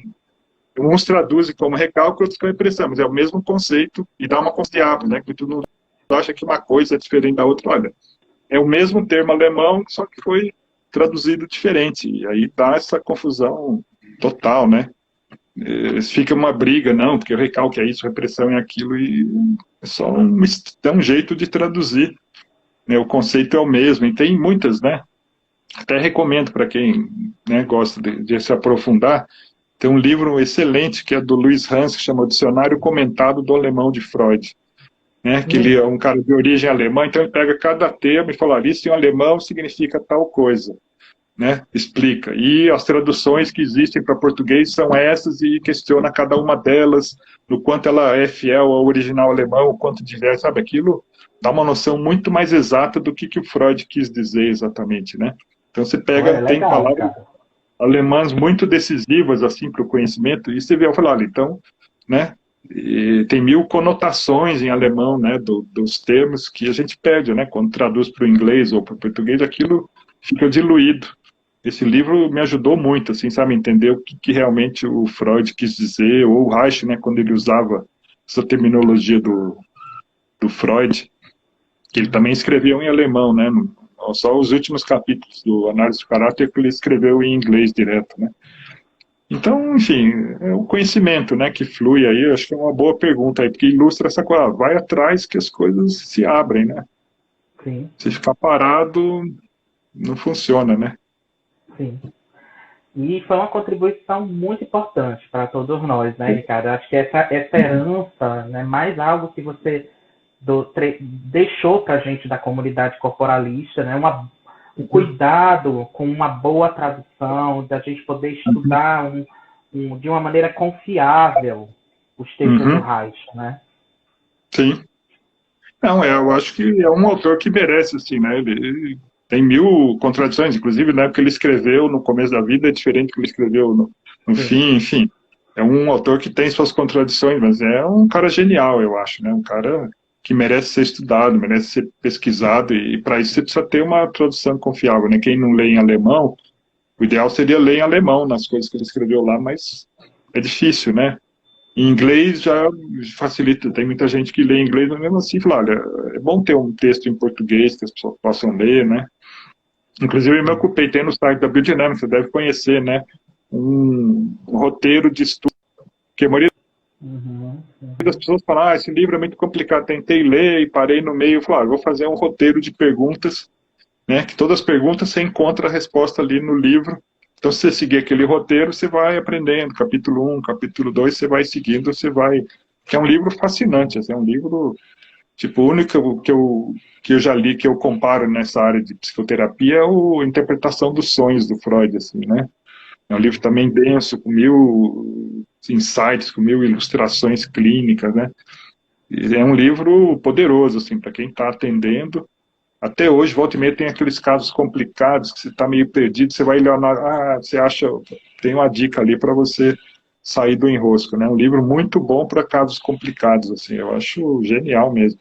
Então é um ator que, falando, não tenho nenhum problema em ser chamado de haitiano, né? Simplesmente eu não concordo com tudo, né? Não acho que o que o Reich escreveu é uma bíblia que você tem que seguir, se você falar, questionar alguma coisa, você é um herege, tem que ser queimado, não, isso aí não concordo, né?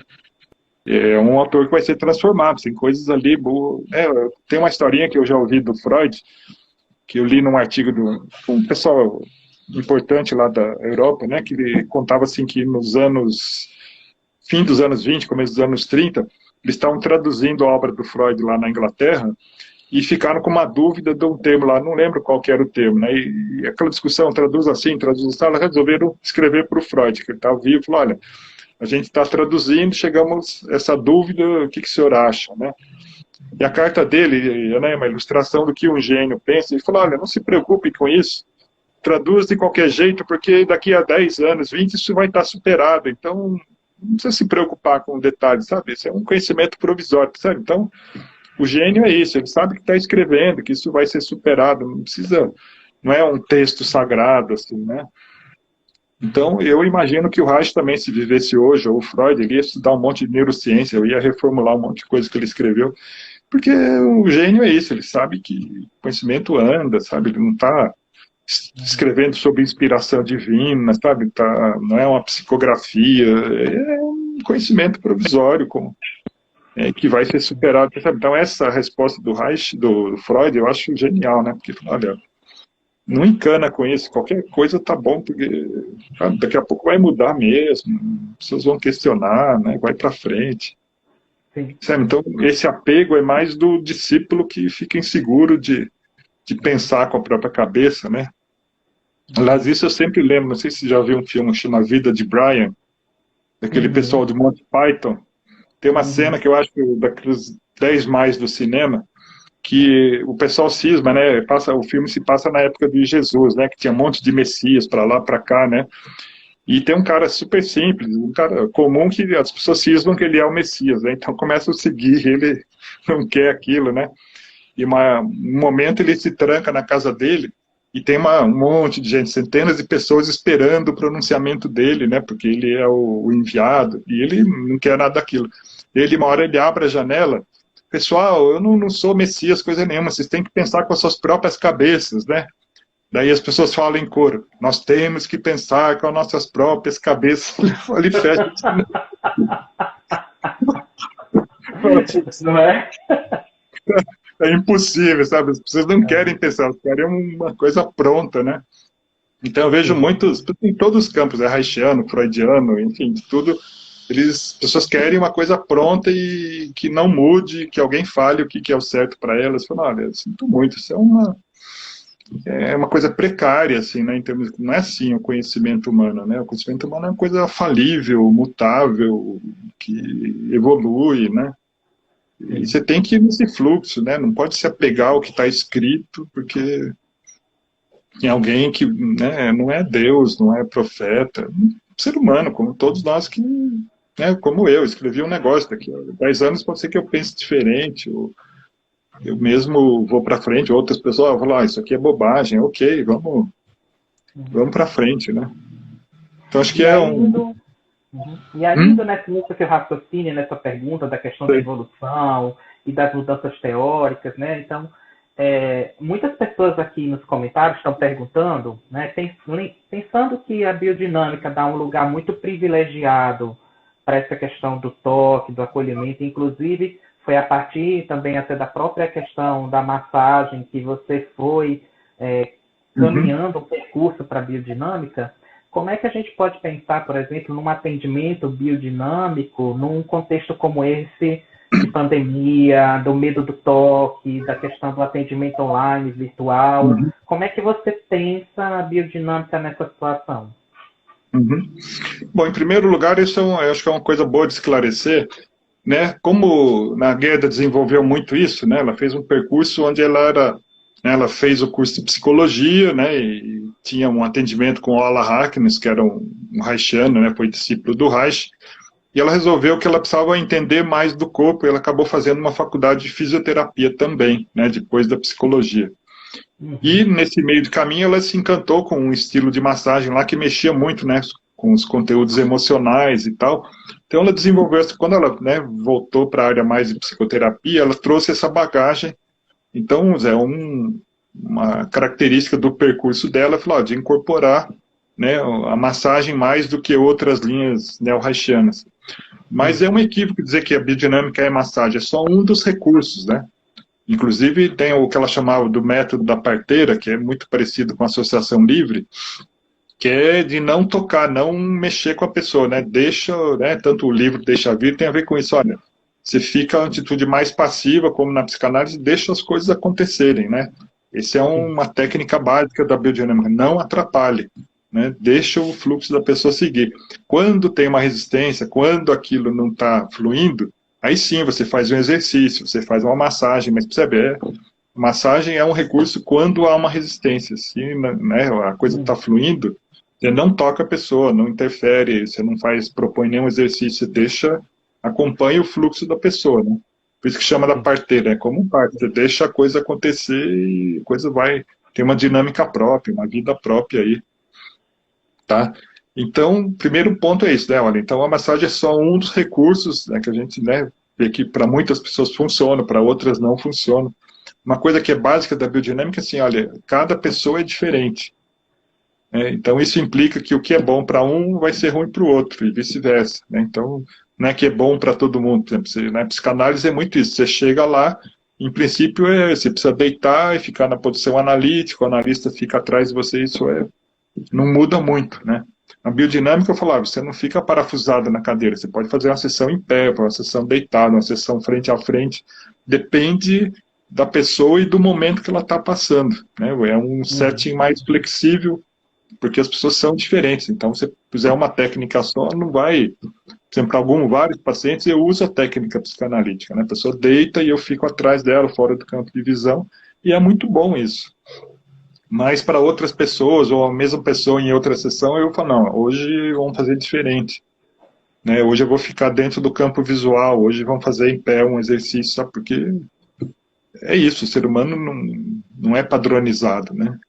Então você precisa de vários recursos, vários estilos. Tá? Bom, então isso só para pontuar um pouco, né, a questão da massagem. Aí entrando no online, é um pouco isso, olha, a vida, né, pegando um pouco o Darwin, tinha uma coisa assim, né, um exemplo clássico, né, dos darwinistas, falar em Manchester, né, a cidade da Inglaterra industrial, quando chegou a Revolução Industrial, tinha máquinas a vapor, então tinha muita fuligem, né, que era o carvão. Então as árvores todas ficaram recobertas de fuligem, ficaram negras as árvores, né. E o que aconteceu? As mariposas, né, que tinha muita mariposa por lá, que eram amarelas em geral, e que quando eram amarelos, na vegetação normal, disfarçava, com as árvores cheias de fuligem, ficava muito destacado, então os predadores acabaram com as mariposas amarelas, só sobraram as pretas. Né? Então, em poucos anos, mudou. Né? As mariposas, que era a grande maioria eram amareladas, sumiram praticamente e ficou só as mariposas pretas. Por quê? Porque, né, foram comidas as mariposas amarelas. Então, a ideia é isso, olha, mudou o ambiente, uma coisa que era adaptativa deixa de ser adaptativa. Aí você tem que ter uma outra estratégia para lidar com um novo ambiente. Então, é um pouco isso. Olha, você tem uma estratégia que funciona bem presencialmente, com a pessoa lá. Agora mudou o ambiente, agora é tudo online. Ok, você tem que virar uma mariposa preta agora, sabe? Não tem papo. Ou você vai ser devorado pelos predadores, aí as pessoas vão parar de atender, você não vai ganhar direito. Então, falar, ok, vamos, né, reagir. Então, o que eu tenho visto é que tem muita coisa corporal que dá para ser feita e outras não dão. Né? Então você tem que... Mas como isso, né? O ser humano é múltiplo, ele tem muitos acessos, né? Então se você vai pela conversa, né? Eu acho que todo esse treinamento psicanalítico, né? De estudos de Freud, de passar por uma psicanálise de 12 anos, 3 vezes por semana, sabe? Então eu posso fluir por aí também, né? uma sessão mais verbal, e tem muita coisa de corpo que eu uso, né, que é de leitura corporal, por exemplo, né, muitas vezes eu vejo a pessoa que faz uma careta de coisa assim, ou ela fecha, né, cruza os braços, então isso é usar o corpo, né, estou atuando corporalmente, vendo e trabalhando com a pessoa, coisas de autopercepção no corpo, por exemplo, né, falar, olha, o que você está sentindo agora no seu peito? E a pessoa, não, eu tô assim, às vezes a pessoa está muito na cabeça que falando, de repente, peraí, o que está acontecendo no seu peito, na sua barriga? Às vezes a pessoa fala, eu estou com uma tristeza, onde que está essa tristeza do seu corpo? Está aqui na boca do estômago. Então, né, conecta com isso. Aí vem uma memória, por exemplo, esses dias mesmo tive uma sessão dessas, assim, se a pessoa teve uma reação emocional, tinha uma coisa na boca do estômago que virou uma memória importante, traumática, e depois ela ficou mais um pouco, veio uma outra memória, sabe? Então, isso é trabalhar o corpo, né? É a propriocepção, a percepção do próprio corpo, né? Eu estou trabalhando isso com a pessoa, às vezes tem uma associação livre de movimentos, também peguei, né? Um paciente que já tem um traquejo, ele me falou assim, olha, vou... Espera aí, deixa eu só pôr a bateria aqui que ele está... Né? Um paciente que me... como é que foi a história? Ele já tem um traquejo, né, de terapia. Ele falou, olha, eu estou conversando e ele falou, nossa, minha mão está meio agitada aí, né? Eu não sei o que aconteceu, percebi que eu estou mexendo. Eu falei, então deixa vir, né? O que chama associação livre de movimento. Ele começou a mexer, começou a fazer um monte de gestos, aí veio um monte de... Sabe? Então, é possível, né? Uma série ou fazer um ground, já fica em ground, fica em pé, sente a sua coluna, sabe? Assim, várias intervenções corporais, né? A gente não vira um fantasma só porque está online, continua, tem um corpo, né? Então, a respiração, já fiz exercícios de respiração com as pessoas, né? Vários desbloqueios respiratórios, então tem muita coisa corporal que dá para você continuar fazendo. E especificamente a massagem, né, o recurso que eu tenho usado é mais uma automassagem. Então, por exemplo, tem muita tensão no pescoço. Então, olha, então segura um pouco o seu pescoço, né, acha um jeito de prazeroso de massagear o seu pescoço, e a pessoa vai fazer isso, faz um movimento assim, solta a respiração, sabe como é que você está agora? E aí a pessoa fala, está com um aperto no peito, então faz uma proteção, ou pega um travesseiro, uma almofada, aperta no seu peito, põe a mão aqui, faz como se faz assim, um carinho, conversa com o que você está sentindo, sabe? Então, né, a gente improvisa, a gente vai inventando, não é a mesma coisa, mas assim, curiosamente, né, eu achei que ia prejudicar muito, vai ser uma terapia menos efetiva, né? Mas o que eu tenho visto é que tem sessões muito incríveis, assim, até mais fáceis, acho que, para desbloquear alguma coisa, como está de longe, acho que isso de alguma maneira baixa as resistências. Então, eu tenho tido algumas sessões, nossa, tinha coisas que nunca tinham aparecido, às vezes pacientes que estão há anos comigo, e na sessão online aparecem coisas que não apareciam. Então, eu falo, olha, é um outro campo. Né? Se eu for pensar, que pena, eu vou ficar sem a minha... Bom, tá bom.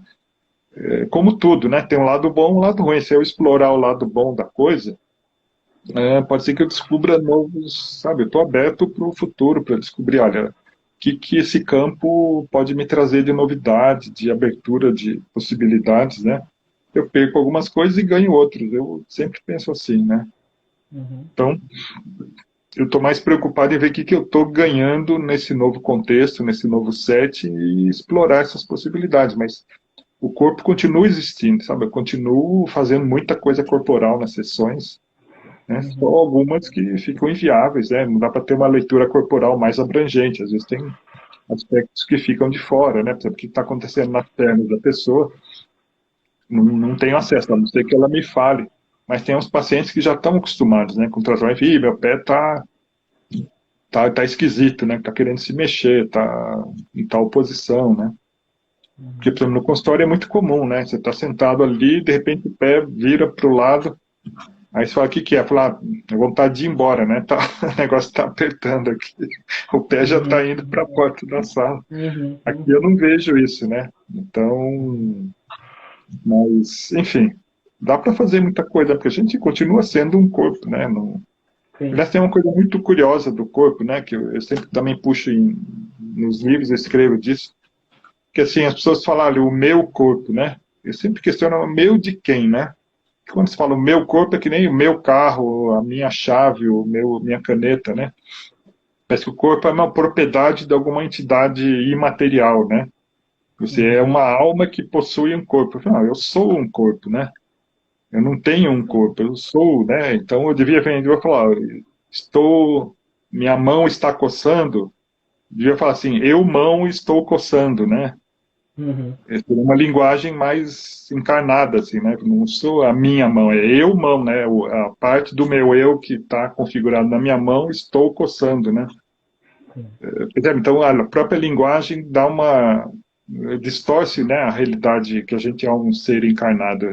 Parece que você é um ser, uma alma que possui um corpo, por acaso. Depois ele vai para outros planos e diz, mas é continuar. Não, a gente é um corpo, né? Essa é a visão Reichiana e que é da neurociência, né? Um ponto onde o Reich acertou total é essa coisa da unidade funcional, né? Toda a neurociência conflui, é um consenso que, olha, é uma realidade encarnada mesmo, corpo e espírito é uma coisa só, né? Então, nesse ponto, o Reich deu 10-0 aí, né? Então, essa linguagem, às vezes, então eu estou aqui falando com você, né, mas eu continuo sendo um corpo. E você também, isso se manifesta de mil maneiras, né? Na percepção, na visão, né? Eu posso fazer um exercício de alongamento, sabe? De mil coisas, né? Não sei se respondeu aí, mas o corpo continua Sim. existindo, né? Ele não some, não. E aí, a última pergunta, Ricardo, é como é que você está vendo esse campo corporalista hoje? E dentro disso, como você pensa esse campo da psicoterapia corporal no futuro? Então, olha, eu acho que a minha visão, né, que é um pouco esse movimento das três bios também, de vários outros, é que a gente vai ser muito mais forte se unir, né? Eu acho que houve um tempo, quando começou essa divisão, né, bioenergética, biodinâmica, biossíntese, Kellerman, não sei o quê, que era muito chato porque um falava mal do outro, né? Ah, porque o fulano é rígido, o outro é não sei o quê, o outro é... E falou, olha, se a gente fica nessa guerra civil, a gente já é fraco, né, socialmente. A gente vai perder muito espaço, né? Acho que é muito mais inteligente a gente cooperar, até porque, né, a maior parte das coisas a gente concorda, né? Dessa visão da coisa encarnada, do prazer, né, de trabalhar o corpo.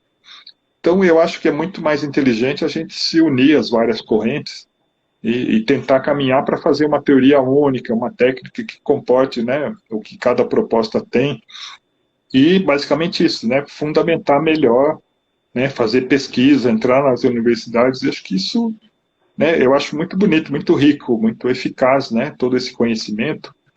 Mas no mundo de hoje, né, por ter pouca pesquisa realizada nesse campo, a gente fica deficiente, né, fica quem está fazendo pesquisa, que é basicamente o pessoal de TCC, está saindo na frente, né?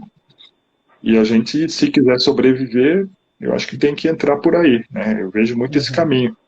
E eu vejo que, né, tem uma marca cultural que, assim, em geral, muita gente que foi para terapia haitiana e neo-haitiana são justamente pessoas que não gostavam muito de ler. Aqui é um local que, né, na psicanálise você sempre tem que ler um monte de livros, né? No corporal, pelo menos antigamente, era muito assim, ó, a gente vai tudo na vivência, a gente aprende técnica, então não precisa ficar lendo muita coisa, né? E eu acho que, olha, tem um espaço social para isso, mas eu acho que pode ficar cada vez mais restrito, né? Uma seita, como uns xamãs aqui e ali, né? Se a gente quiser ter o impacto social que mereceria, né, pelo corpo de conhecimentos e técnicas que tem, a gente vai precisar vender melhor o peixe, e isso hoje em dia significa, né, produzir conhecimento, pesquisar, sistematizar. Eu estou fazendo isso, né, sempre incentivo as pessoas a fazerem. Eu acho que é por aí, eu acho que é um campo que mereceria ser melhor trabalhado nesse sentido aí, né? Vamos escrever mais, vamos produzir conhecimento, né? Uhum. É uma coisa assim, sabe? Por exemplo, só um exemplo simples, né? Só para sair um pouco da biodinâmica, né? Por exemplo, o ground, né? Você já fez bioenergético, sabe? O ground é uma coisa super importante, né? O único livro que existe escrito sobre o ground é de uma brasileira, é o Odila Veiga, sabe? Uma super contribuição, mas as pessoas, né, falam, não é possível, né? Uma técnica importante, mas ninguém escreve, ninguém pesquisa muito, ninguém sistematiza, né? Eu sempre falo para ela, mano, contribuição é enorme, né? A gente precisa fazer isso, sabe? Organizar, escrever livros, escrever artigos, né? Pesquisar e fundamentar as nossas propostas, porque senão as pessoas mais sérias falam, isso aí é bobagem, né? Isso não serve para nada, né? Qual a evidência que você tem de que isso funciona, né? Uhum. Então eu acho isso, né? Primeiro juntar as várias tribos aí, ter a humildade de um aprender com o outro e de ter mais diálogo, né? Que eu acho que esse movimento das três BIOS é uma tentativa de fazer isso, né? Sistematicamente.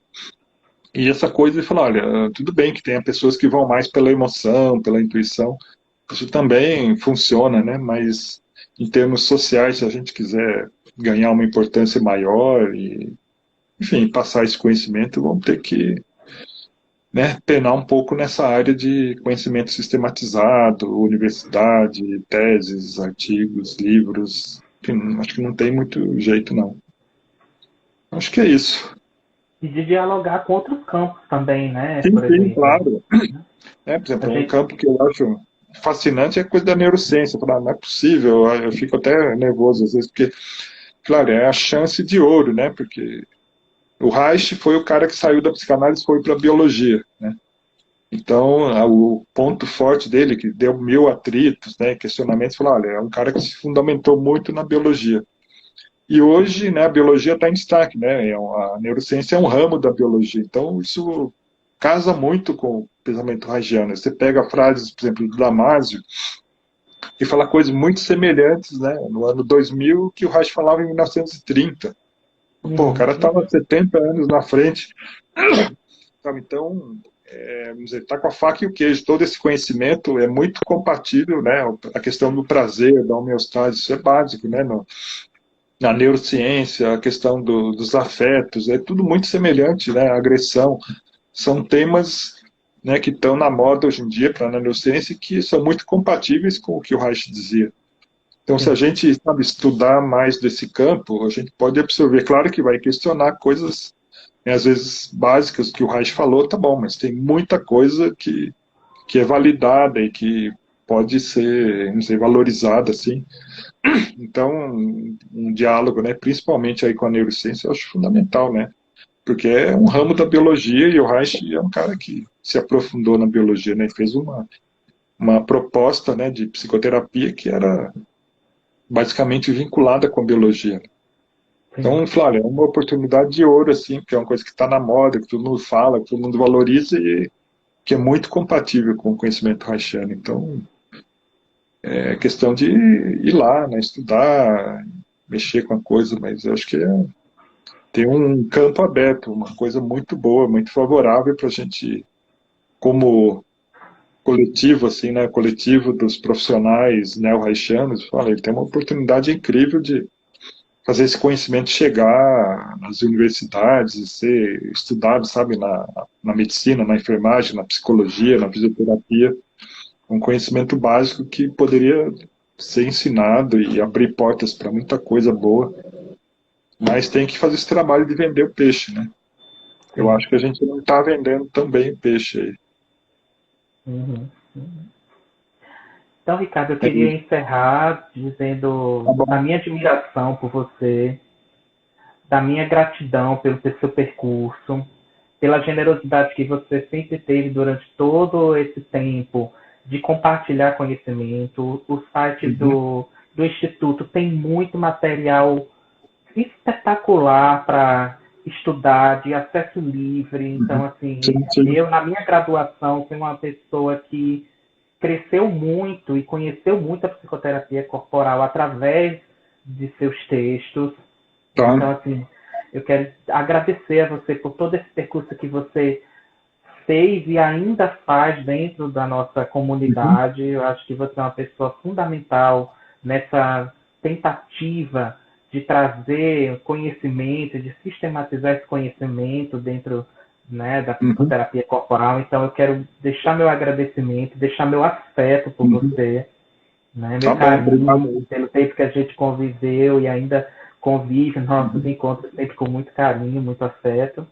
E eu uhum. queria saber se você gostaria, antes de se despedir, de deixar uma mensagem, aqui, muitas mensagens aqui. A comunidade biodinâmica estava toda aqui em polvorosa, mandando muitas mensagens, dizendo com muito carinho que tem por você, de Sim. como é sempre bom te ouvir. Uma das meninas Uhum. até disse, meu Deus, eu preciso sair, mas eu não consigo, eu queria ficar aqui mais.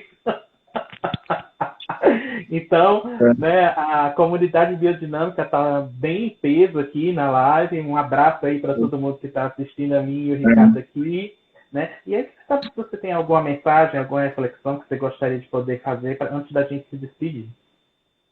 Então, olha, primeiro, bom, agradecer você, né? Acho que você é um irmão de caminho aí, né? Você também fez doutorado, escreve coisas, escreve livros, né? Eu acho que esse é o futuro, né? Eu gostaria que, né, as pessoas seguissem o meu e o seu exemplo e falaram, vamos fazer, é divertido também, né? Tem um certo lugar penoso, mas é legal você produzir, né? Porque eu vejo muita gente na área de psicoterapia corporal muito oral, né? Vive fazendo curso, é como se você fica ingerindo conhecimento, né? Você precisa fazer uma obra, né? Precisa ter a parte anal de, tá bom, digerir tudo aquilo e produzir sua própria coisa, né? Eu acho que senão fica muito entra e não resulta em nada, né? Então, né, acho que agradecer você que está nesse caminho, está batalhando, né, fazer essas lives, esse esforço todo, né, agradecer o público aí que está, eu vi também um pouco de mensagem, nem li muito, mas, né, depois eu vou querer até, se é possível, ler, porque estava aqui entretido, né, na coisa de falar e tal, mas é legal, tem uma comunidade que me dá muito apoio, que me dá muito suporte, muito afeto, né, eu costumo falar, olha, eu não seria o que eu sou hoje, né? Nessa troca de conhecimentos, também troquei muito afeto com muita gente.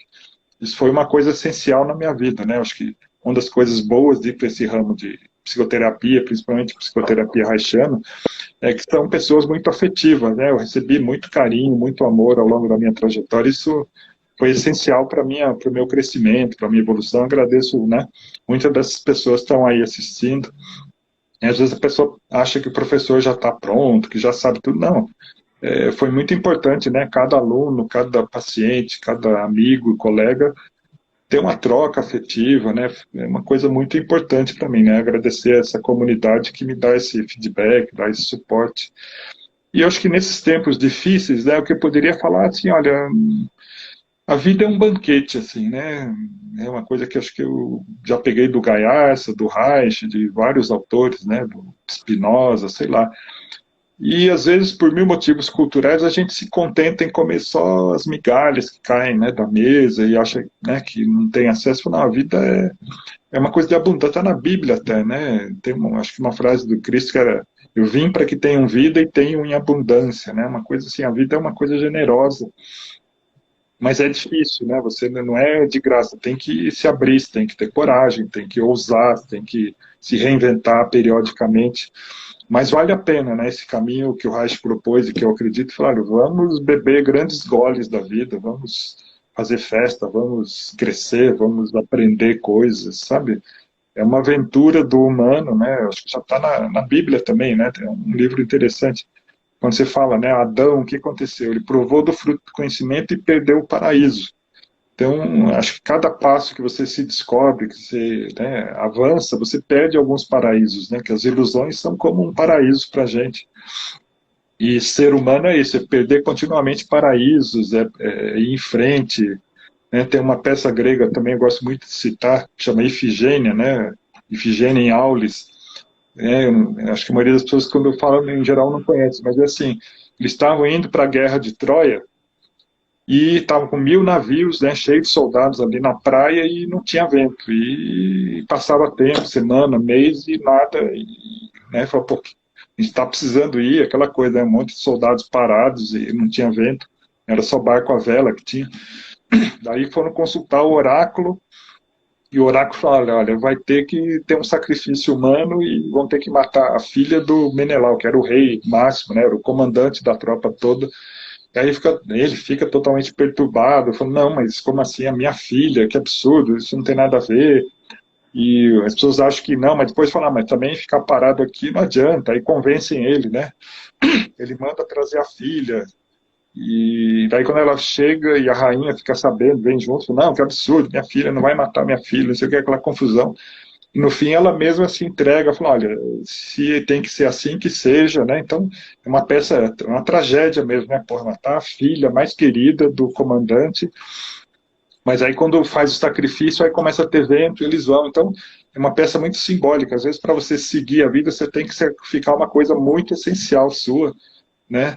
para poder seguir. Às vezes você está agarrado a uma relação, a um conhecimento, a um jeito de ser, né? Olha, para sua vida seguir, você tem que largar uma cidade, sei lá, pode ser tanta coisa, né? Você tem que abrir mão de algo muito essencial, muito dolorido e para a vida seguir em frente. Então, acho que o humano é isso, é perder esses paraísos, é sacrificar as efigênias para a vida continuar. Ela exige, é um tributo, mas ela te dá muita coisa se você está vivo e está pulsando, e se você tem as ondas, né?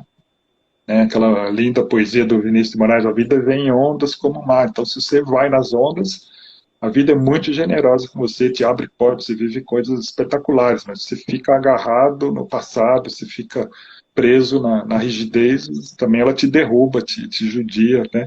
Então é um pouco isso, olha, a mensagem, né, minha, que é a mesma do Reich, de tantos outros, olha, viva a vida em grandes goles, aproveite o banquete e pague o preço que vale a pena, assim. Então, basicamente é isso. Muito, muito, muito obrigado, Ricardo. Bom, valeu, agradeço também. E até a Até. próxima. Tá bom. Espero que seja breve depois de tudo isso. Breve que a gente possa se abraçar aí, né, nas áreas públicas. Vamos torcer Tá, para joia. todo mundo, né? Abração. Vamos esperar. Outra aí. Tchau, tchau aí. Tchau. Até. Então, pessoal, essa foi a live com o Ricardo. Muito obrigado pela presença, gente. Lembrando que sexta-feira nós vamos ter mais um compromisso aqui, tá? Que vai ser a live com Luísa Rivoredo, da análise bioenergética, uma pessoa sensacional, que também tem uma contribuição histórica importante de pensamento dentro da história das psicoterapias corporais do Brasil. Tá? Então, aguardo vocês. Sexta-feira, 15 horas, eu vou divulgar aqui na minha página do Instagram, em outras redes sociais. E quem quiser assistir essa live completa, ela vai estar disponível 24 horas aqui no Instagram. E, posteriormente, amanhã, eu acredito no máximo, a gente já deve estar com a live no meu canal do YouTube. Então, se vocês quiserem acessar o link do meu canal no YouTube, que tem todas as lives que a gente fez até o momento, vocês entram na bio do meu perfil, que tem um link que está direto para o meu canal de YouTube para vocês assistirem todas as entrevistas, tá bom? Então recebam meu abraço, fiquem bem e até sexta-feira, quem puder estar com a gente vai ser um grande prazer, tá bom? Até lá. Tchau, tchau.